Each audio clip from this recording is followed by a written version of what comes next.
Assalamu алейкум, урматтуу Талас тургундары. Мен сиздерге Талас шаарынан 300 миң сомго 10 сотик жер тилкеси сатка чыгып жатат, тартып берейин.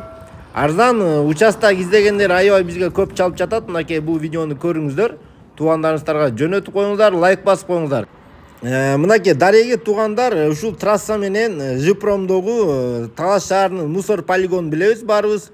Ошол мусорго полигонго кетип бараткан жолдо мусорго бир болжол менен 1,5 километр жетпей, мына ушул жерде бул көчөгө трассага параллельный болуп көчөлөр түшөт экен дагы. Ошол параллельный көчөдөгү участок. Мына ушул жерде участок сатка чыгып жатат. Туугандар, бул жакта 200дөн ашык үйгө жер тилкеси участоктор берилген экен.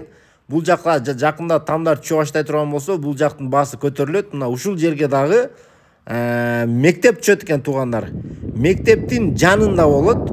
Бул жакта эч кандай сыйрайс жок, жакшы билесиздер. Бул жактын келечеги абдан жакшы болот деген ойдомун. Анда эмесе туугандар, кимге жер керек болсо төмөндөгү номерге чалыңыздар. Бул жер Бешташ жок, Калба айыл өкмөтүнө карайт экен. Калба айыл өкмөтүнө, мынакей трассаны көрүп атасыздарбы? Трассага жакын, болжол менен 100-150 метрден кийин эле ушу параллельный көчөдө жайгашат. Бул жакта мал бакканга да ыңгайлуу, мынакей жайыт кенен болот. Кыш менен түшүмдөрдү жыйнап кеткенден кийин ушу малды кой берип коесуздар бул жака. Шашылыңыздар, мындай арзан участок. Оңой менен чыга бербейт туугандар.